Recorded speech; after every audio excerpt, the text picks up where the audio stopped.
Many bloggers are questioning the validity of these figures. So can you just clarify for us whether or not 17% is a realistic forecast for Eritrea? And then secondly, the estimates used have looked at the combined GDP of Eritrea and Ethiopia. And yet we know historically these are two countries that didn't get on. They were once a united country, but now they're two separate entities. So how have these figures been devised?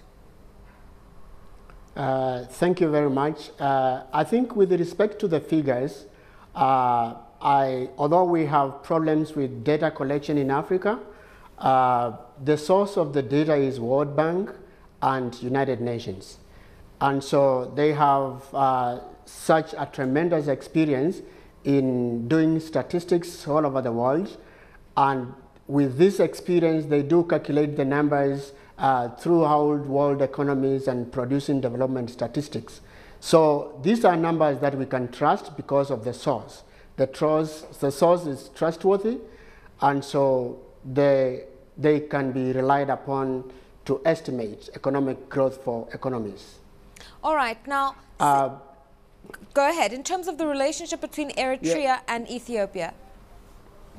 Yes, in terms of the relationship, I think it would be very good and wonderful if we can be able to have these two countries go along together, because then they would produce the biggest economy, fastest growing economy in the world.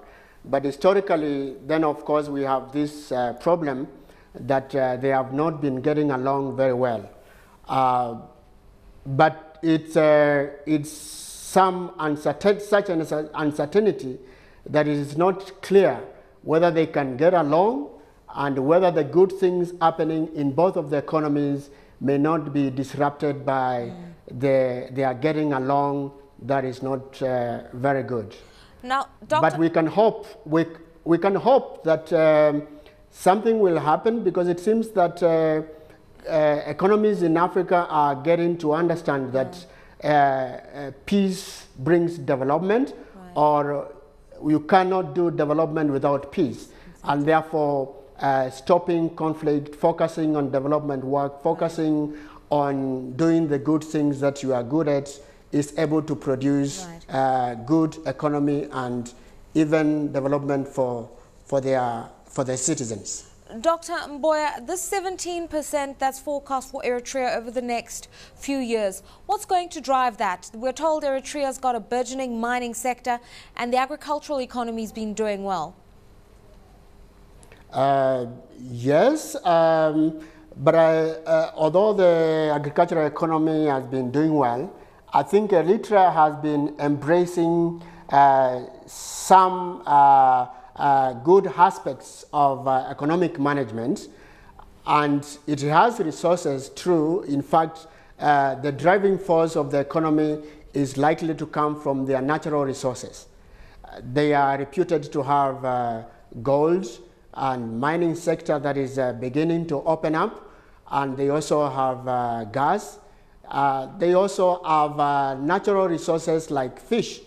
And in addition, it's also embracing other aspects that drive economies like ICT. They are beginning to use ICT.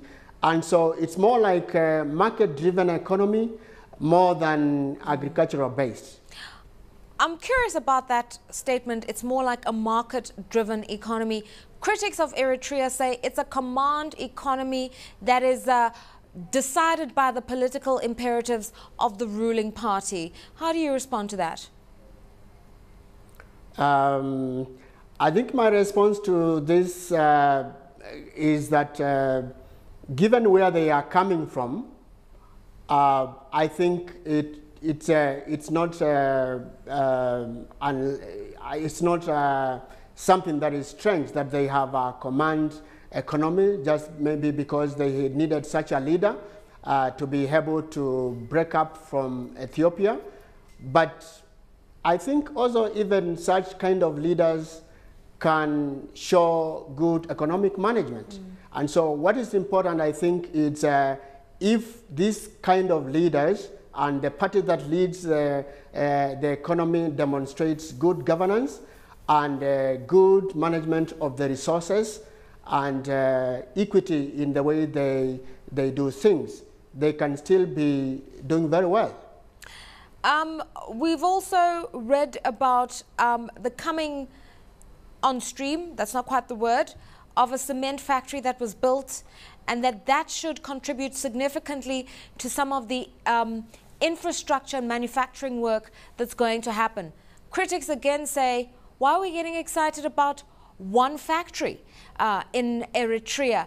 This economy is coming off a low base. Should we be careful about getting too excited about it becoming the fastest growing economy?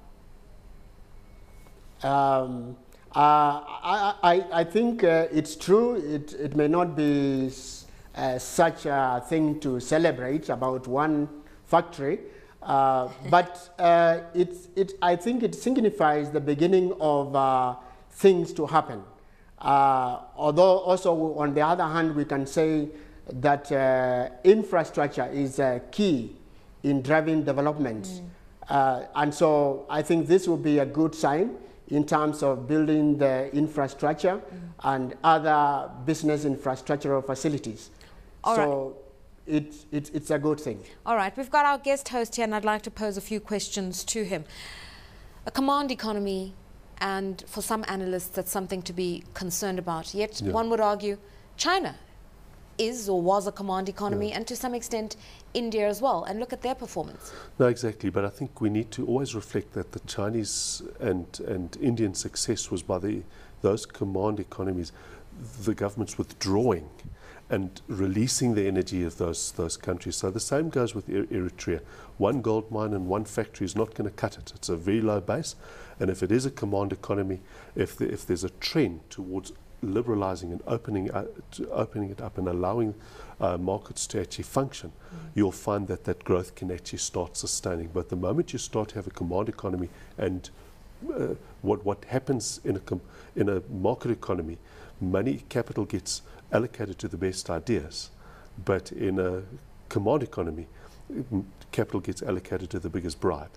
All right, and that's the biggest problem, is that you start to get inefficient allocation of capital, and your ability to fund growth going forward also is limited. It also then means inward investment, right, is determined by what is allowed by the politics, and you don't get a proper cross-pollination. And so if you start to see it opening up, the growth will attract additional investment, and you will get something that sustains itself. Eritrea is set to surpass Qatar, which has been consistently the fastest growing economy over the last 2 years, and that's predicated on huge infrastructure spending and the fact that Qatar has both oil and gas. Comparatively speaking, how do you rate this latest report? Well, Eritrea's got no infrastructure. It's starting off virtually zero base. So you'll find as the growth picks up, just people being able, agriculture, one of the biggest killers of agriculture can be war. Okay, besides policy issues. And the fact that they've just stopped fighting a war with Ethiopia, firstly, frees up resources that were being dragged, and it also means that people can say, okay, you can plough the field and at least, not have marauding people coming through there eating what they haven't sown. So that immediately, just people getting back to their normal routines, you generate economic growth just because of that. And so a lot of that will be happening in Eritrea and also Ethiopia. And that's why just the fact that they're not fighting a war generates economic growth. And then, of course, what happens beyond that?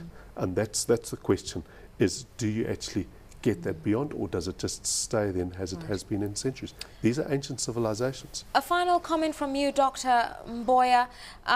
Some of the major investment that's come through, certainly the cement factory that we referred to, was built by the Chinese, and that seems to be a look east trend for many African economies. Where else is the investment coming from in Eritrea? I think other investments could be expected to come with respect to things like ICT and fisheries, and also with respect to developing other mining projects.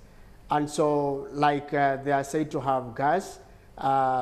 So all these resources, the way they are managed to develop the economy, I think that is going to be quite useful. And also the other fact is that we have some of these people having or being recipients of remittances.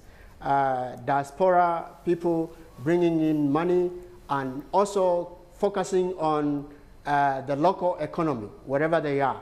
This is also something that we are seeing that it's opening small economies even to come up like Eritrea.